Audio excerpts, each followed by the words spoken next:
Assalamualaikum warahmatullahi wabarakatuh.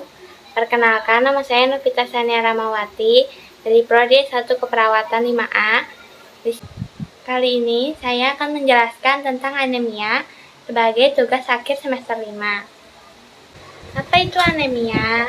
Anemia adalah masalah kesehatan yang terjadi saat jumlah sel darah merah dalam tubuh lebih rendah dibandingkan dengan jumlah normalnya. Tak hanya itu, anemia juga bisa terjadi saat hemoglobin yang terkandung dalam sel darah merah tidak mampu mencukupi kebutuhan tubuh. Seperti halnya protein kaya zat besi yang memberi warna merah pada darah. Protein tersebut akan membantu sel darah merah membawa oksigen ke seluruh tubuh. Tubuh yang tidak mendapatkan cukup asupan darah yang tinggi oksigen akan rentan mengalami anemia.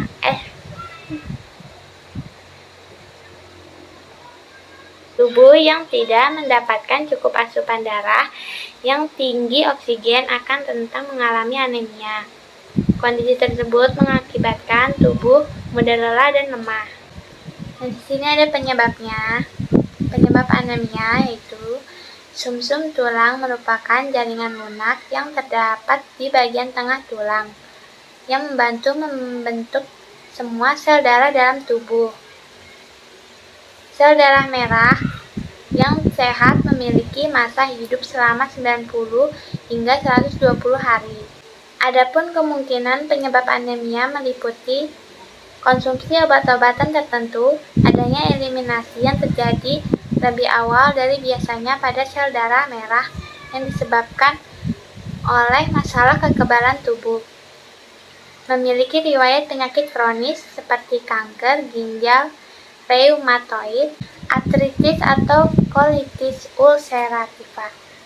Mengidap beberapa bentuk anemia seperti thalassemia atau anemia sel sabit yang bisa diturunkan. Sedang hamil, memiliki masalah kesehatan dengan sumsum tulang seperti limfoma, leukemia, anemia aplastik atau myelodiplastik dan multiple myeloma. Di sini ada gejala anemia.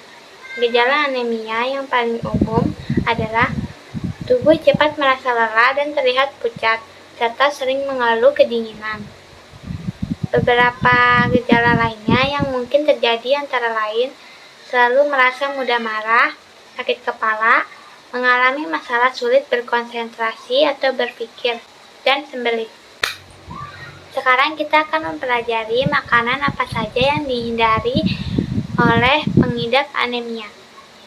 Nah, yang pertama itu ada tanin. Tanin adalah zat alami yang terdapat pada tumbuhan. Tanin dapat ditemukan dalam teh hijau, teh hitam, biji-bijian, kopi, anggur, dan jagung. Konsumsi makanan yang mengandung tanin dapat mengganggu penyerapan nutrisi dan sayur-sayuran berdaun hijau gelap. Nah, yang kedua itu ada gluten. Gluten dapat ditemukan pada gandum, selai, pasta, dan biji-bijian. Jika Anda menderita anemia, konsumsi makanan-makanan yang mengandung gluten dapat menyebabkan nutrisi seperti folat dan zat besi tidak terserap sepenuhnya. Yang ketiga itu kalsium. Mengonsumsi sejumlah makanan yang mengandung banyak kalsium dapat mengganggu penyerapan zat besi. Hindarilah konsumsi kalsium berbarengan dengan makanan yang mengandung zat besi. Seperti susu, yogurt, dan keju adalah beberapa pantangan makanan bagi penderita anemia. Yang keempat itu ada asam oksalat. Beberapa produk makanan yang mengandung asam oksalat diketahui dapat mengganggu penyerapan zat besi. Orang yang menderita anemia disarankan untuk menghindari semua makanan yang mengandung oksalat. Adapun makanan yang dikonsumsi pengidap anemia. Daging merah kaya akan vitamin B12 yang baik pembentukan hemoglobin, namun akan lebih baik jika daging merah dikonsumsi tanpa lemak atau mengandung sedikit lemak. Pengidap anemia dianjurkan mengonsumsi daging merah sebanyak 2-3 kali sehari. Nah, yang kedua itu ada bayam. Di antara semua jenis sayuran hijau, bayam menjadi sayuran yang paling tinggi kandungan vitaminnya. Kandungan vitamin A, vitamin B19, vitamin C, vitamin E, dan kalsium dalam bayam memiliki banyak manfaat untuk pengidap anemia. Yang paling penting itu kandungan serat, beta-karotin, dan zat besi dalam bayam bisa mencegah tubuh dari kekurangan sel darah merah. Yang ketiga itu ada telur. Telur adalah bahan makanan yang sangat mudah dicari.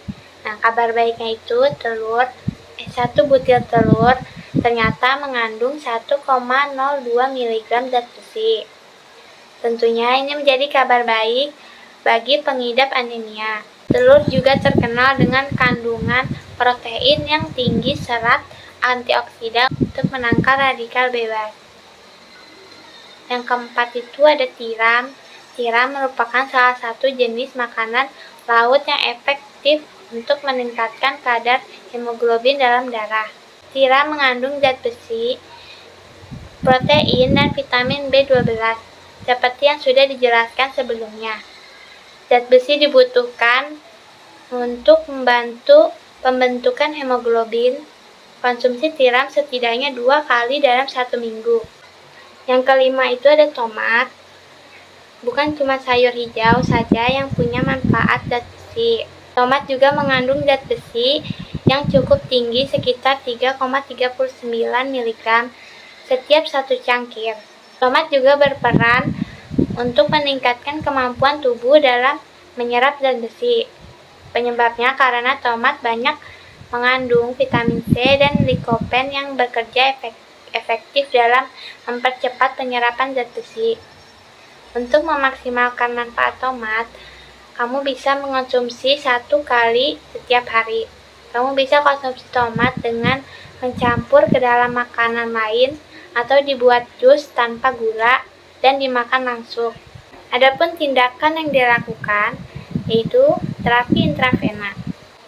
Terapi intravena merupakan tindakan keperawatan yang dilakukan dengan cara memasukkan cairan melalui intravena dengan bantuan infus set yang bertujuan untuk memenuhi kebutuhan cairan dan elektrolit tubuh.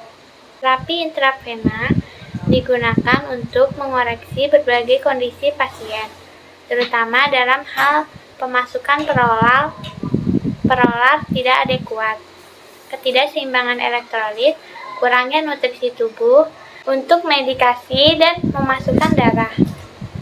Nah, yang kedua itu ada tujuan terapi intravena.